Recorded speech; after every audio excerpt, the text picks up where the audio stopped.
Hi guys, welcome to the final part of the EDM tutorial. This is lesson 8, mastering, and we're just going to put the final touches on the track, the polish if you like, where we even out some of the peaks and we do a tiny bit of EQ if required, and we just basically get the loudness of the track up. You might have obviously heard on the radio and in the clubs all the tracks are really loud, and we're going to be doing that as well. So I'll show you how to do that. So this is the beginner's guide and the quick guide to mastering. Obviously we could go on for hours and hours about mastering, but this is the quick way and the beginner's way to do it. So let's get on with it. So as you know, we've been mixing as we've been going along, so there's not a massive amount to do. We've done we mixed as we progressed with the track. We've also done a mix down in the last video. If you haven't seen that, then go back and see video 7. So what we're doing now is just talking about the master bus, or in Cubase it's called the stereo out, which is the very final track on the right hand side of the mixer window. And we're just talking about putting some plugins on this track. And as we're using the final track, we are affecting the whole track. So what you do on this track needs to be quite minimal and limited, because you can really get it wrong here. So my advice would be to trust your ears at all times. There's plenty of tutorials out there and plenty of advice, some of it good, some of it not so good, telling you to do this and do that, and perhaps even me telling you what to do here is it's just a guide, just to make sure that you know it's a guide. Every single song is different, every single situation is different. So don't just apply things because you heard someone say it before. Do this, do this, do this. What I would do is try the techniques out and try them on your track. And if they work, keep them in. And if they don't work, take them out. Don't just compress something for the sake of it. Don't just EQ something for the sake of it. And don't just whack on a limiter just for the sake of it, just because you've been told to. So always use the bypass button. I'll just make sure you know where that is. On the Cubase plugins, it's this button here. We've been using it quite a lot in the course. Always use the bypass button so you can hear what it's like before the plugin and what the sound is like after, and how the shape of the sound changes. That's very important to realize, and very important to use that button. As you've probably learned over this course, that when you press the bypass button, you need to have the volume matched. So it's the same when you press the button and when you don't press the button. So when you're bypassed, you want the volume to be the same as when it's not bypassed. And that way you can really listen to whether the shape of the sound is being affected, rather than you getting confused with the volume being changed. So, okay, again, just a quick recap on my top tips for mastering is to be quite minimal on the changes that you make on the master channel. Always trust your ears. Don't just do things because you've been told to, but by all means try them out. But make sure you take those techniques out if you don't think they're doing anything to the mix. And obviously if they're affecting the mix in a bad way, then take them out. Okay, so on with the mastering. By the way, I forgot to set you your homework on the last video lesson, and that was to do your own outro. Now, obviously, you know how to program an intro. Basically, I would just copy across the intro to the outro, and perhaps just reverse the order of the instruments. But you should be able to do that by now. Okay, so on with the mastering. Okay, so the first thing you might want to consider when mastering is a little bit of EQ. So again, we're not just going to EQ for the sake of it. In fact, I've tried some EQ on this track and I've decided not to use it. But the general advice in the business is you normally get a sort of muddy sounding area around 200 to 400 hertz, which is here. As you can see, we've got 200 to 400 hertz. You can either adjust this on the studio EQ by doing it with your mouse, or you can come in and use the controls on the left hand side, choose the frequency. So let's say 300, and you can either reduce the frequencies here or you can boost them, of course. and you can adjust the width of the curve. In other words, either have less frequencies by narrowing it, or affect a wider range of frequencies if you widen it. So the best thing to do is if I turn the bypass off, which turns on the EQ, and we're just going to go and try and find this muddy area in most tracks, particularly busy dance tracks. You tend to get a little bit of muddiness down this kind of area. I didn't think it was too bad on this track, so let's just go and do that now.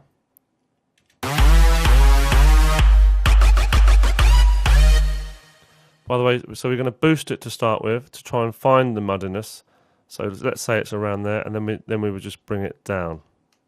And the best way to do that is if you find it by listening, sweeping along, and then rather than dragging it down, and you might go left or right by mistake, you can actually just come here and bring it down on the control there. That's how you make sure that you've got the right frequency set. So let me have a little look around for the muddiness.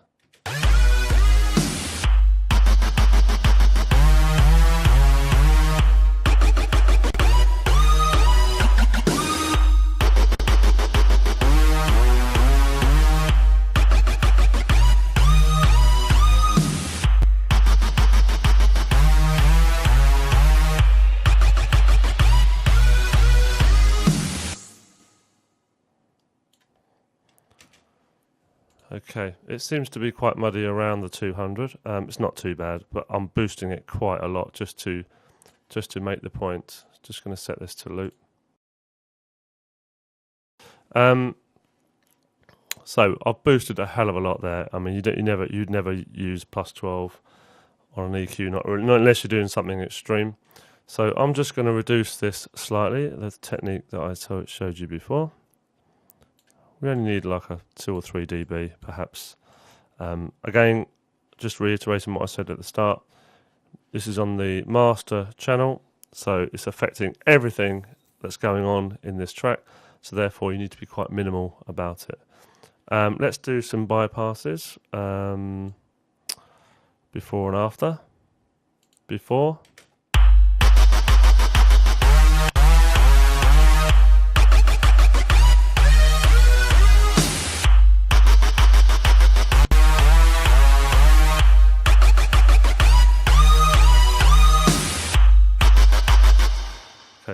So it's taking out a little bit of the muddiness, but it's also taking a little bit out of the kick drum. So we need to be careful not to take it out of the kick drum and obviously the bass line as well. Let's just try it on a different section of the song.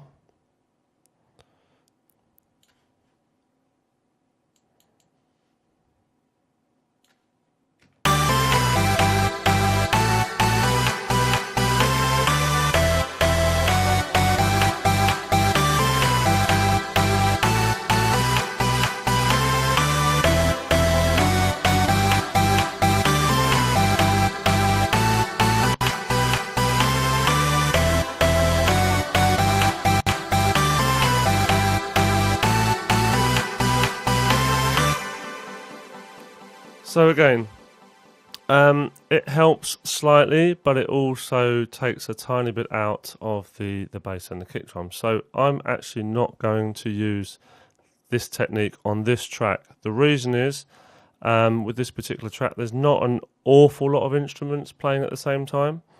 Some tracks that I've produced before have a heck of a lot more tracks going on. So therefore, it's quite a clean mix, and I don't think that this is going to benefit from that EQ.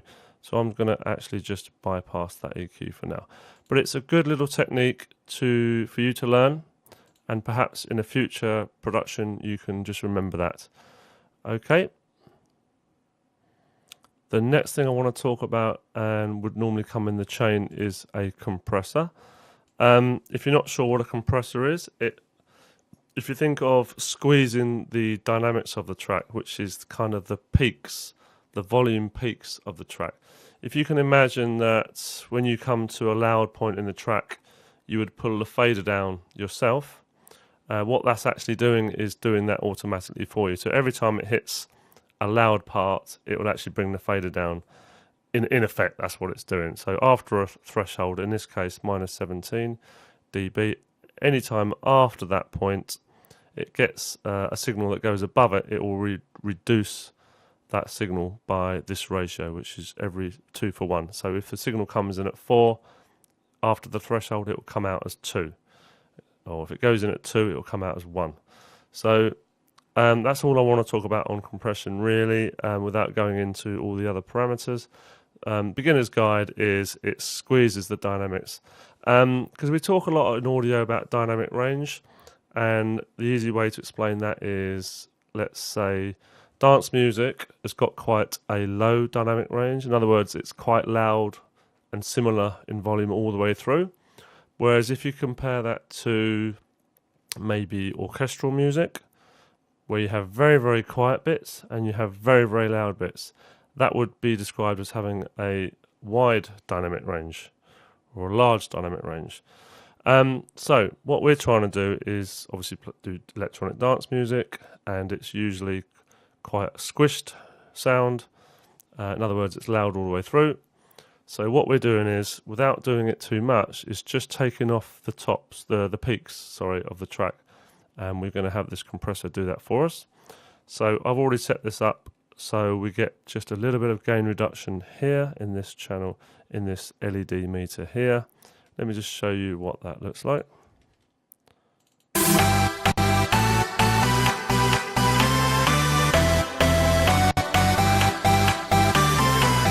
Okay, so that's an example of no compression at this stage, because that particular section is not quite loud enough. But if we just go over to where the main synths, the main section kicks in. I know this section's a little bit louder, and rather than me having to go in and adjust all the volumes, this pretty much is going to do it for me. Everybody feel the drop.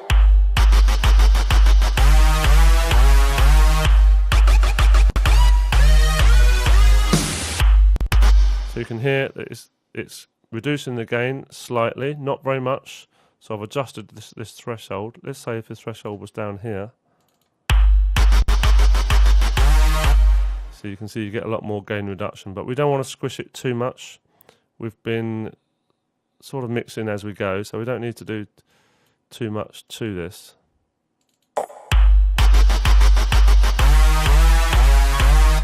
And you'll notice that when the snare and the white noise comes in at the end of this bar, you get a bit more gain reduction. So it's a louder signal, and therefore it's being reduced a little bit more. So you see there was a bit of a peak when that snare came in. Also, the snare roll, you'll see the gain reduction.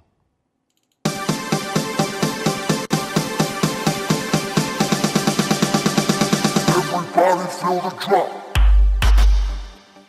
So basically, in a nutshell, the compressor is squeezing the dynamic range of the track and basically reducing the volume for us automatically. So if you keep that to a minimum as it's on the master track, that will just flatten out and smooth out your track for you automatically. And the last plugin that I want to talk about today on this quick guide to mastering is a plugin called PSP Xenon, which is pretty much, it's like a limiter, but it's like a maximizer as well. So it really boosts the most volume out of your track as much as possible. But if you're careful with it, you can do it without affecting the sound quality. So if you squeeze it too much, you then start getting a deterioration in sound, a bit of distortion, and you're going to really screw your track up. So I'm going to show you how to use this plugin. If you haven't got this plugin, you can also use one called Isotope Ozone 5. I recommend that one as well. Cubase has got a limiter here, but it's not very good, to be honest with you. It's not the best plugin that they've ever produced. It's very, very basic, and it really does just act as a limiter. In other words, it cuts off anything at a certain point. So it's good for keeping your volume controlled, but it doesn't maximize the sound and give you that oomph that you need for dance music. So that is bypassed as it's grey, and the EQ is bypassed as it's grey. We're using the compressor and the Xenon maximizer. So I'm going to show you how to use this quickly. I'm just going to set everything to 0 as it would be if you loaded it up for the first time, and we're just going to listen to that with it on.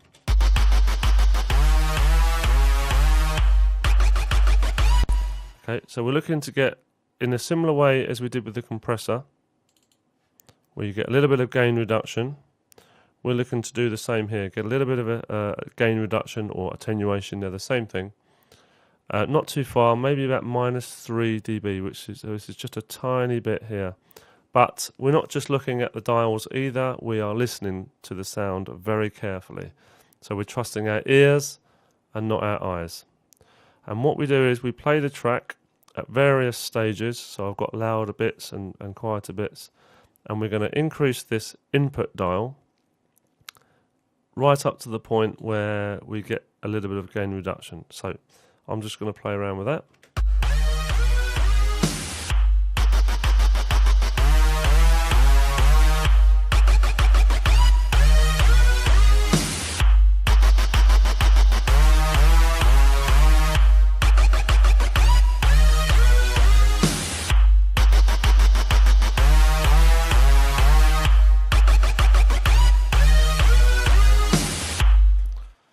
So you can see we want to increase this input slowly until we're just getting a little bit of gain reduction, about -3. When the snare comes in, it actually peaks at -6, as you can see on the readout here. But for the most part, it comes in at about -3. Let's just play that in another section. And what we're doing is we're trying to squeeze this as much as possible, but without affecting the shape and the tone and all the characteristics that we've spent so long creating. We do not want to get this wrong now, so we're just trying to push this as much as possible.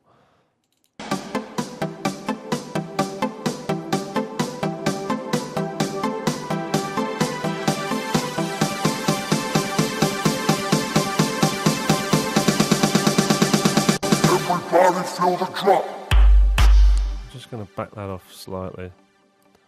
Bring this down to about 9.8, because as the snare roll is building up and the effects and everything, we're just getting a slight bit too much reduction there.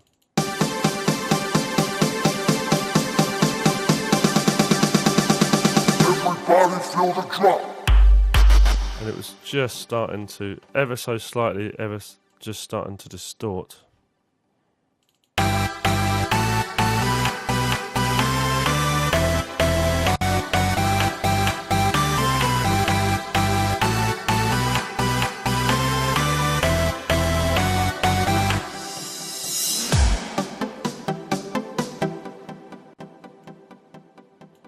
Okay, so that's probably okay for the first part of this technique with this plugin. So now what we're going to do is we're going to start listening to the bypass and the non-bypass version, see if we can hear any discrepancies in the two different sounds. What we need to do first, though, is get the volumes the same. Let me just show you what if I didn't turn down the output. This is what would happen.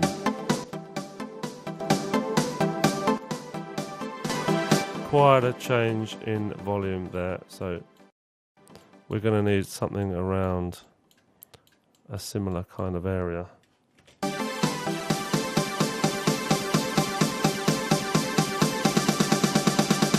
Everybody feel the drop.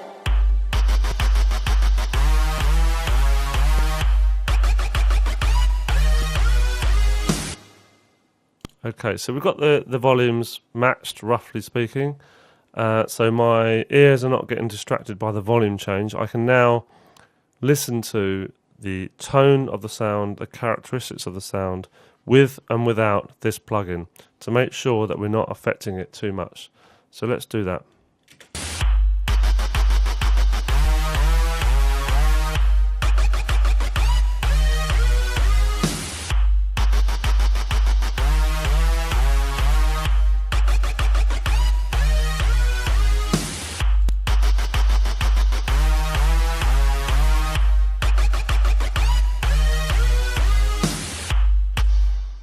Okay, I think that's about okay. So what we're going to do Now, now that we've proved that we're squeezing as much life out of this as possible, in other words, making it as loud as possible, but without affecting the quality, I can now put this output up to 0. I'm just going to hold down Control and click it. So now it should be quite a bit louder, and we're just going to check once more. Drop.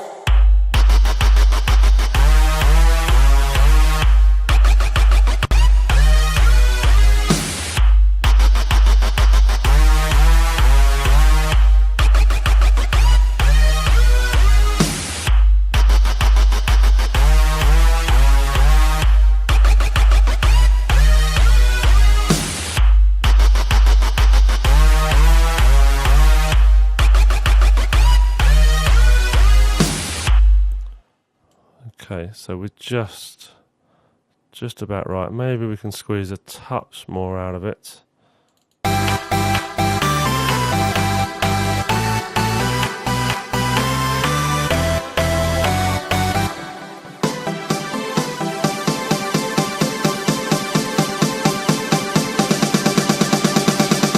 Everybody feel the drop.